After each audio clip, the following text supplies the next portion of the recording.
Het gie juist niet in de gemeente Achtkarspelen. Verschillende stritten kwamen onder water te staan. Zelfs in gewoon Hoezen bleven het net droeg. Nou binnen de stritten weer droeg in de Vogeltjebuurt in Struisterveen, maar ze binnen nog net uitpraat hoe de zwier buien. Als er zoveel water valt, zal ik eerlijk vertellen, dan moeten wij de deksel van de wc's naar beneden doen en dan leggen mijn handen gewoon overheen, maar dan spuit hij zo omhoog. Zo erg is het. Er ontstaan wel eens vaker flinke problemen in deze buurt met zulke extreme buien. En dat extreme waar zal in de toekomst naar alle gedachten alleen maar vaker voorkomen. De gemeente wil daarom de zwakke plakken van de riolering beter in kaart brengen.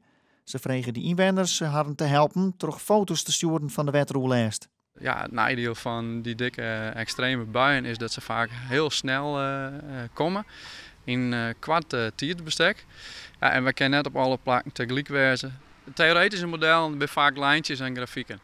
En mijn foto's, daar denken wij toch meer uit herrie te kennen van wat er in de praktijk gebeurt. Dus wij kennen dan die theoretische lijntjes en dan hebben we nou foto's naast lezen en dat zei het vaak volle meer. Stuur je die foto's nou ook op naar de gemeente? Nou, zover had ik nog niet gedacht. Want die wil ze graag ha. Ja, nou, dat kunnen we wel gaan doen. Ja.